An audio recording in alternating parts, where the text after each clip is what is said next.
Well, hi everyone. All right, we have, and we'll judge the time. Today I'm going to work on solving exponential equations. We're also going to be on the next lesson solving logarithmic equations. It's the last two lessons of the year for us, and believe it or not, and I may split this exponential, but we're going to be concentrating on the exponential equations in this first video or set of videos. And an exponential, we want to simplify an exponential as much as possible. And then we want to use logarithms to finish the job on some of them. Some of them, though, will be a one-to-one that we can use, a relationship that we can use to that we did earlier. So it's kind of our job to see the difference between the two. Now, I have some easy examples. So number one, let's do 2 to the x equals 512. Now, it may not be apparent to you, but I'm pretty sure 512 is a power of 2. And let me take 2 to the, let's take 8th power. That's 256. That means 2 to the 9th power is 512. So 2 to the x equals 2 to the 9th, which we can use the one-to-one correspondence and say x equals 9. Now that is a one-to-one type of problem.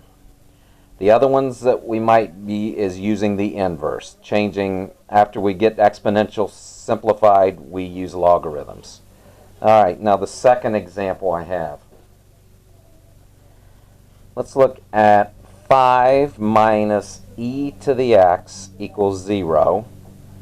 And let's subtract 5 from both sides and have negative e to the x equals negative 5. We'll divide both sides by negative 1. E to the x equals 5. Now, there's no way of writing this as a power of e. So here's one where we're going to use the inverse. We're going to go to the logarithm. So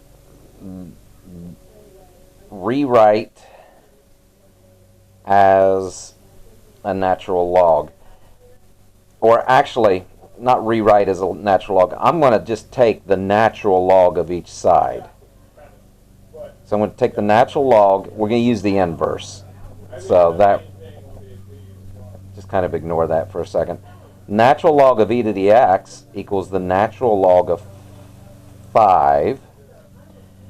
Natural log of e to the x, I think from your simplifying, if I recall, you were doing fine with that, equals the natural log of 5. And I'll just stop there.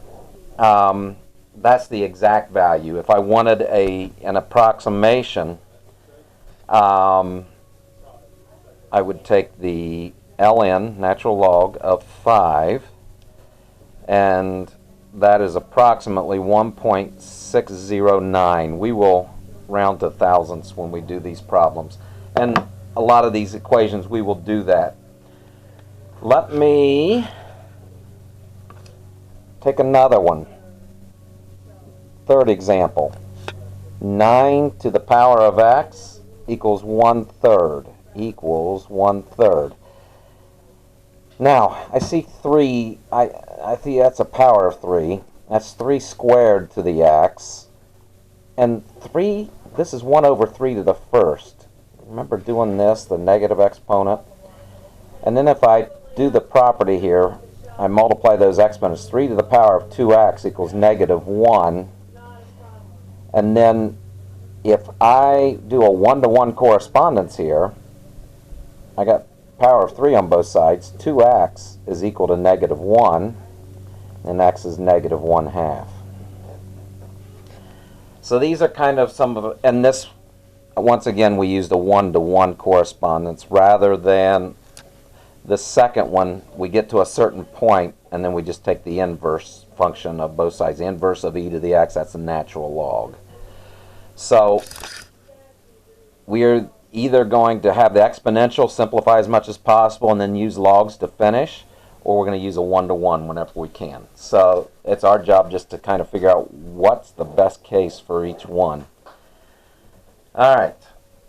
Now, I'm going to do a fourth example. I kind of set these off. I think these are the most basic of the kinds. So what if I have e to the power of 2x equals e to the power of x squared minus 8?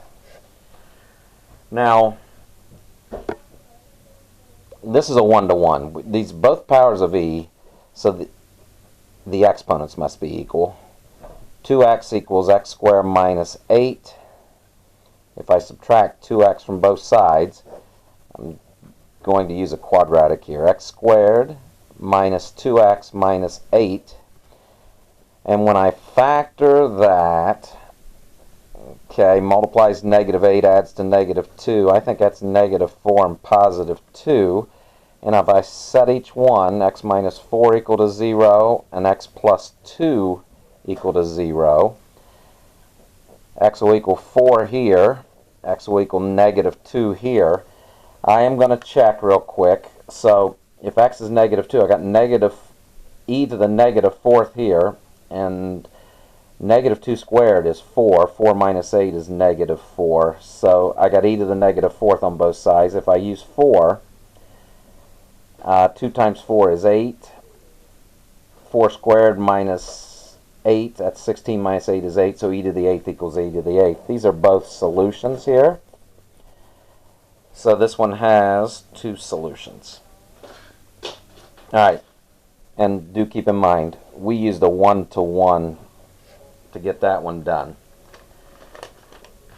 Alright, example 5. We're going to look at 2 times 5 to the power of x equals 32. I'm going to solve for 5 to the power of x. So I'm going to divide by 2. I got 5 to the power of x equals 16. Now, if this is one, I probably should have said, if we are going to write it, I'm going to round. If I can't get an exact answer, I'm going to round to the nearest thousandth.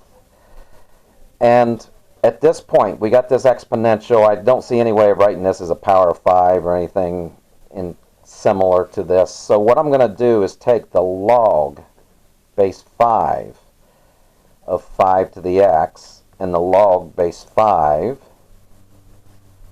of 16. Now the log base 5 of 5 to the x is x. The log base 5 of 16. Okay, let me see which calculator I just grabbed. I got 2 here. I'm going to stick with the one I got here. If I go math and look for log base, and guess what? This is the one without the log base. So I am going to use a change of base formula here, since I don't have my log base calculator. And I'm going to take the log, because I do have the log base 10 right here, log of 16 over the log of 5. So that I'm just using the log change of base formula if I don't have it on my calculator. So I'm going to take the log of 16 divided by the log of 5, and I'm rounding to the nearest 1.723, nearest thousandth, 1.72. So x is approximately 1.723. Let's just check that real quick. Let's take 2 and then paren 5 to the power of 1.723. Do I have the numbers in the right order? Let's see what I get. 32.01. So that's really close to 32. Given my rounding, I think that's probably acceptable. All right, I got a few more examples I'm going to do on another video. You guys take care of yourselves.